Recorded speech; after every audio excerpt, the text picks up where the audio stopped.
Hello students, कैसे हैं आप सब? मस्ती रहना चाहिए बेटा।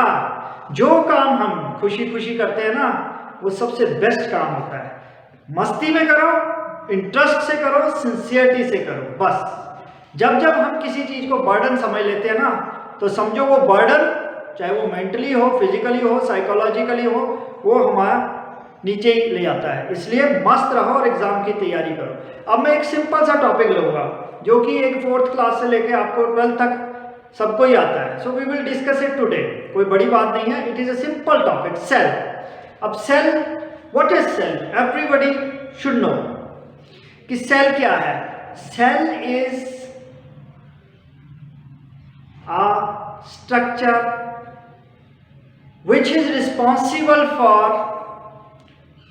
body making of every plant, animal, protozoan, bacteria, ठीक है। तो everything in this universe, जो भी living thing है, it is made up of cell। अब सेल जो है, देखिए, सेल इज बेसिकली क्या होता है? It is microscopic, means cannot be seen with naked eyes, microscopic structure है, right? And everything is made up of cell. Every living thing is made up of cell, जो भी living है।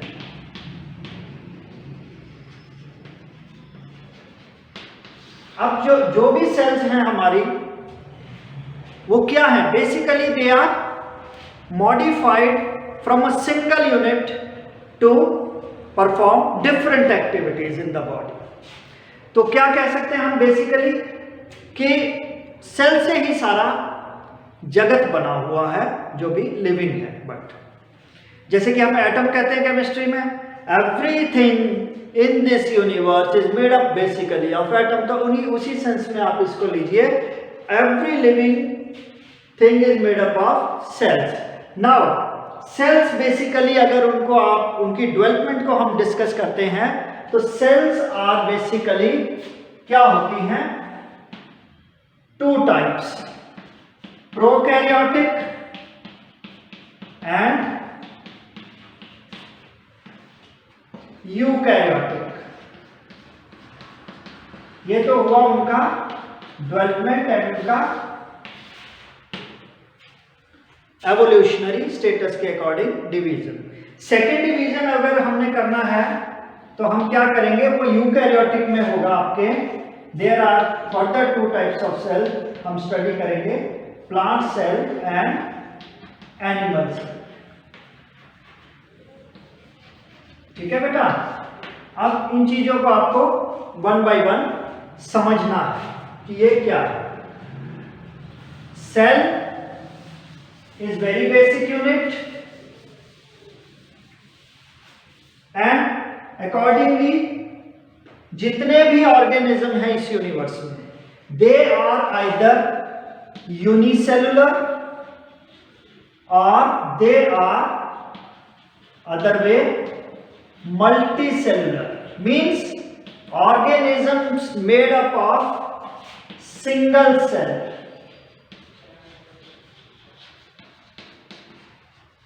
are what?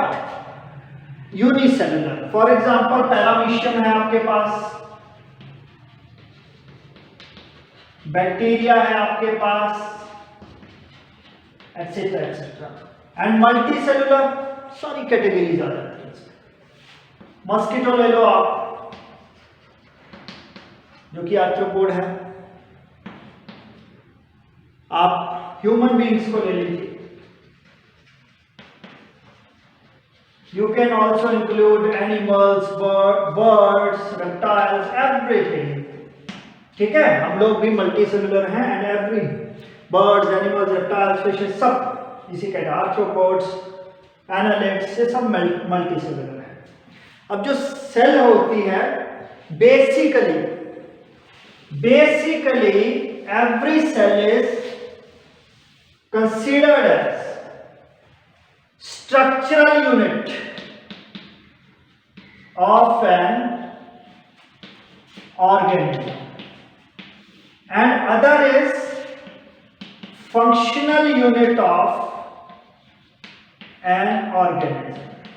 अब ये क्यों है ऐसा? ये इसलिए है बेटा लोग, स्ट्रक्चर मींस बेसिकली देखिए ह्यूमन बीइंग का केस हम स्टडी करें, एक सेल है हमारे पास जो मेल सेल है वो स्पर्म है एंड फीमेल सेल है ova, they fertilize to form a zygote. तो बेसिकली स्टार्ट कहां से हुआ काम? सिंगल सेल से, ठीक है। अब जितना भी आगे स्ट्रक्चर बन रहा है वो क्या है? That is made up of basically single cell. Cells जैसे कि हमने क्या स्टडी किया है, अ सिंगल सेल क्या बनाती है बेटा? टिश्यू, एंड टिश्यू क्या बनाता है आगे? ऑर्गन, ऑर्गन से क्या बनता है? ऑर्गन सिस्टम, एंड सारे ऑर्गन सिस्टम जिसमें इंक्लूड होते हैं उसको क्या कहते हैं? Body of organism. So now एक पॉइंट नोट करिए आप, क्योंकि आपको लिखना आता है एग्जाम में।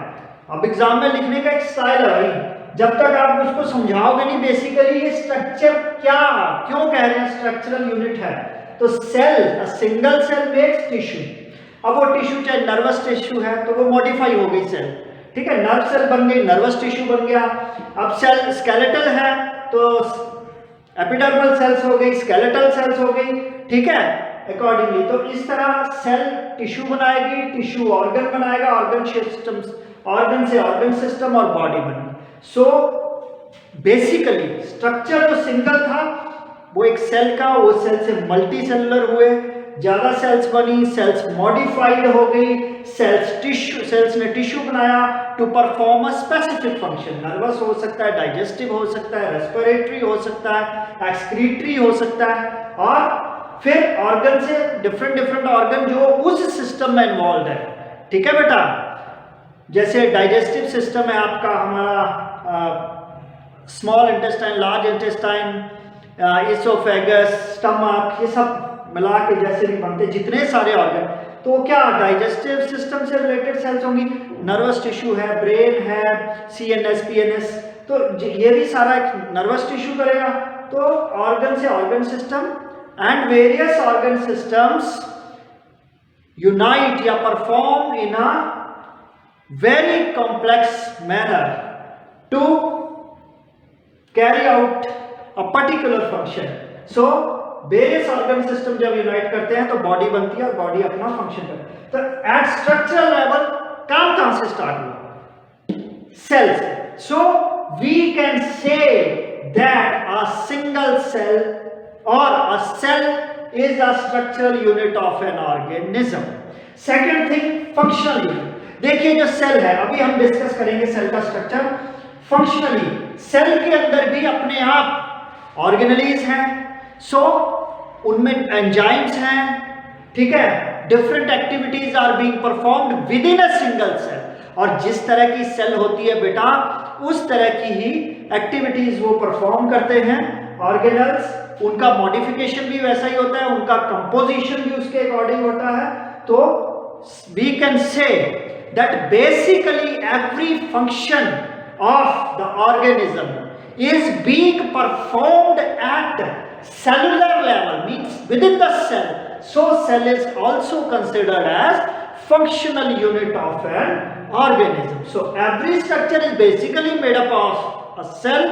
So cell is considered as structural unit, and every function of an organism, physiological activity, is being carried out at cellular level, so it is also considered as functional unit of the cell. Now देखिए cell की types, cell है various types, और वो types क्यों होती हैं? वो sales की जो टाइप्स हैं they are according to the need and according to the constitution, composition, ठीक है, and evolutionary status of an organism. जैसे हमारी फॉर एग्जांपल दे रहा हूं आपको, ब्रेन सेल्स कौन सी होती है? वो नर्व सेल्स। और nerve cells are what? Long होती हैं। Why?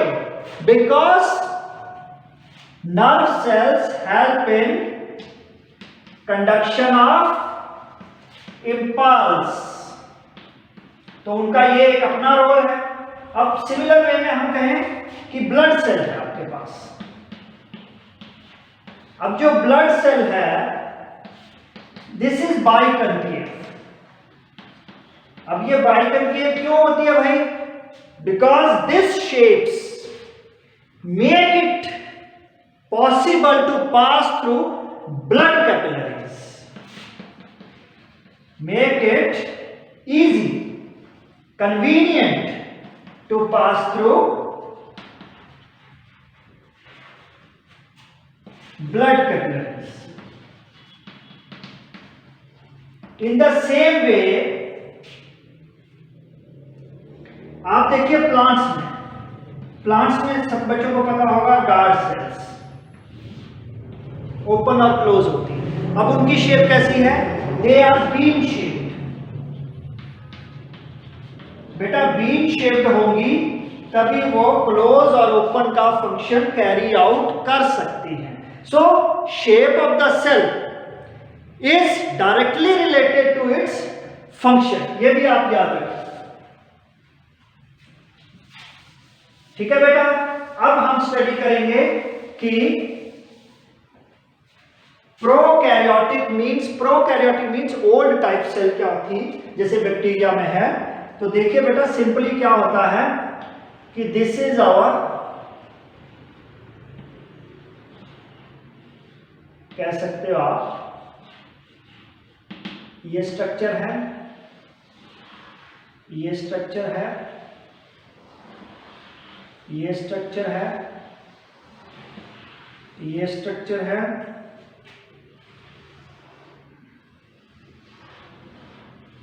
This is like you can say it is, ये बेसिक लेवल पे पढ़ा रहा हूं अभी आपको, ज्यादा डिटेल में हम नहीं जाएंगे। Here is flagella, okay, this is nucleoid,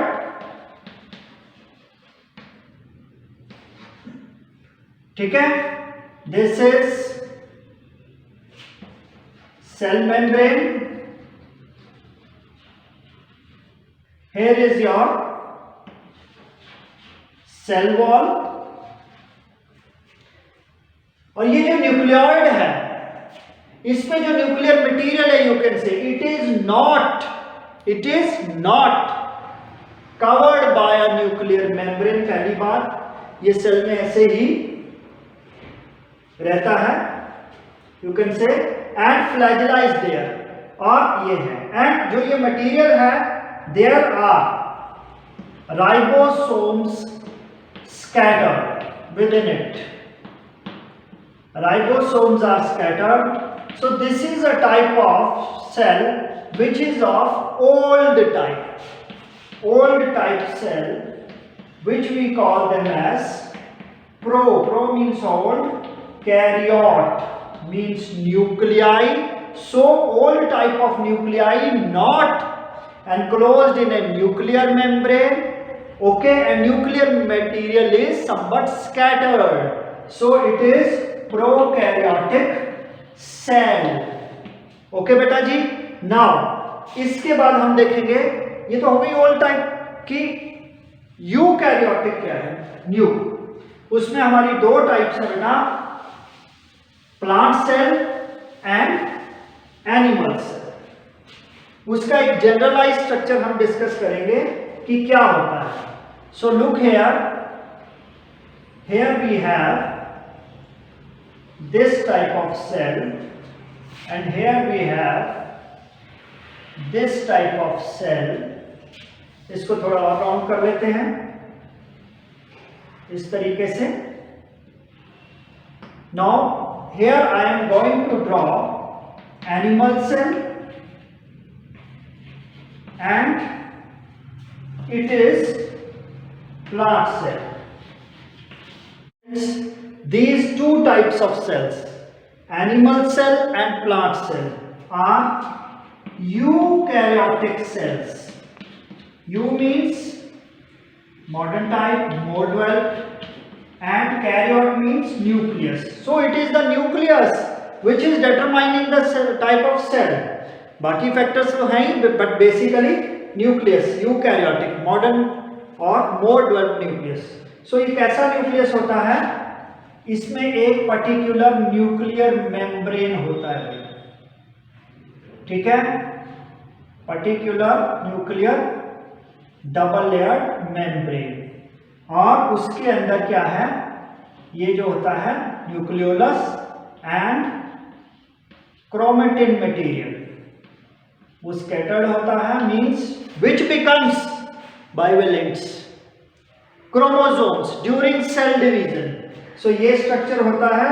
तो इसमें क्या क्या होता है, this is nuclear membrane, this is nucleolus, ठीक है, and here are the nuclear pores, and these three make nucleus in eukaryotic cells। अब न्यूक्लियस के अलावा क्या है हमारे पास, this is your cell membrane, जिसके कि अलग अलग मॉडल डेवलप हुए हैं। This is your cell membrane, and इसके अंदर अब क्या होगा, this environment जो कि सेल मेम्ब्रेन और न्यूक्लियर मेम्ब्रेन के बीच में है, it is called as cytoplasm। इसको हम साइटोप्लाज्म कह देते हैं, and it includes many organelles। कैसे कैसे हैं organelles? For example, this is your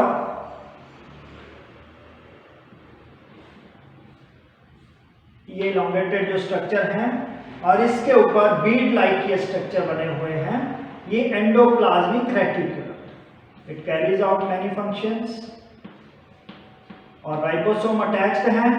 so we will call it as RER, rough endoplasmic reticulum. And कुछ स्ट्रक्चर ऐसे हैं, यही नेटवर्क लाइक, जिनके ऊपर की राइबोसोम्स अटैच नहीं होते हैं, and such type of endoplasmic reticulum are called as smooth endoplasmic reticulum, SER, smooth endoplasmic reticulum. Reticula होता है नेटवर्क। नेक्स्ट बेटा क्या होगा, main structure which provides energy to the cell, mitochondria. तो चलो बना लेते हैं अब माइटोकॉन्ड्रिया कुछ सेल के अंदर, ठीक है। Mitochondria ATP producing structure which is also called kitchen of the cell, they are also called as powerhouse of the cell, cristae होते हैं स्ट्रक्चर में, ठीक है। So they are mitochondria. इसके अलावा देखिए suicidal bags of the cells, जो कि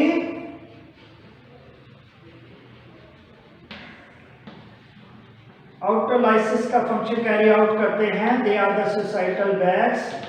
तो उनको हम क्या कह देंगे, लाइसोसोम्स। तो यूकैरियोटिक सेल्स में एक और ऑर्गेनेलिज है, दे आर कॉल्ड लाइसोसोम्स।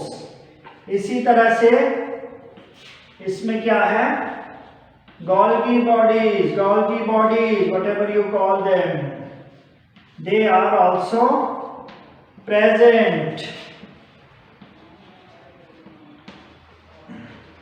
ये है मेन ऑर्गन जो कि एक यूकैरियोटिक सेल में होते हैं। अब प्लांट सेल की अगर हम बात करते हैं तो इट हैज, इसका मेन स्ट्रक्चर में तो वैक्यूल होता है, इसलिए जो न्यूक्लियस है ये समवट साइड में होता है इस सेल में।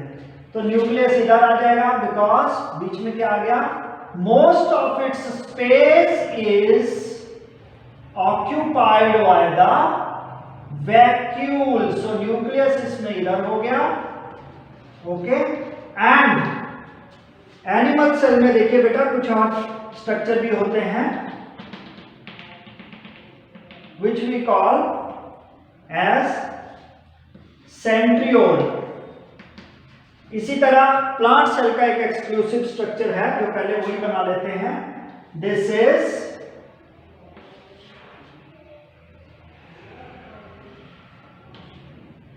क्लोरोप्लास्ट, ठीक है। Chloroplast, chlorophyll, chlorophyll A B C types होती हैं इनमें, तो which help in carrying out the function of photosynthesis. तो ये क्लोरोप्लास्ट जो है exclusively they are present in plant cells, ठीक है बेटा जी। सो ये याद रखिए आप, chloroplast are there, nucleus is there, then फिर एंडोप्लाज्मिक रेटिकुलम हो गया, SCR, RER, so everything is there.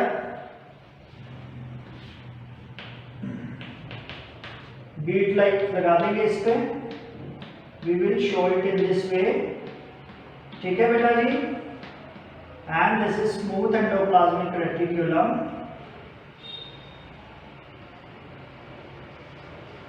okay। then we will have mitochondria here,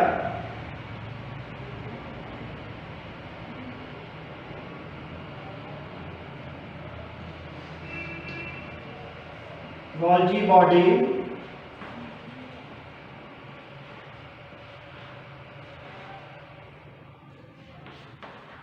so इस तरह। but most important thing in plant cell which is not there in animal cell is what? वो है बेटा cell wall। plants में जो होती है cell wall is there which is made up of cellulose।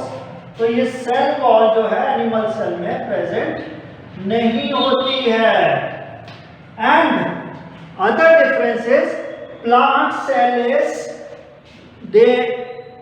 generally it is large, animal cell is not so large, and cell membrane जो है वो कंडेंस्ड होता है ज्यादा किसमें? एनिमल सेल में, not in present, not so condensed in animal cell. क्यों? क्योंकि एनिमल प्लांट सेल का most of the material space is occupied by vacuole, ठीक है। तो इस तरह ये एक जनरल स्ट्रक्चर बन गया आपकी यूकैरियोटिक सेल का, जो कि आपको एक सिंपली माइंड में रखना है। इसमें कोई क्रैमिंग की जरूरत नहीं है, मगिंग अप की कोई जरूरत नहीं है, so that you can answer many questions easily. तो सेल देखा हमने, जो सेल है it is the basic structural and functional unit of every living being. और सेल की जो शेप है it depends upon the function it carry out, and cells are basically evolutionary development point of view पे two types की हैं, prokaryotic, eukaryotic, and eukaryotic cells में भी further they are of two types, plant cells and animal cells. So this was basically from 4 to 12 level। किसी भी बच्चे को कभी भी एक जनरल आइडिया लेना हो, चाहे वो आर्ट्स स्टूडेंट हो, कॉमर्स स्टूडेंट हो, फाइन आर्ट्स स्टूडेंट हो, इवन जनरल नॉलेज के लिए ही सही, और एकेडमिक प्लस जो प्रोफेशनल स्टडीज वाले स्टूडेंट हैं उनके लिए भी, सबके लिए ये एक सेल का जनरलाइज्ड इंफॉर्मेशन जो है it is I think fruitful. Thank you students.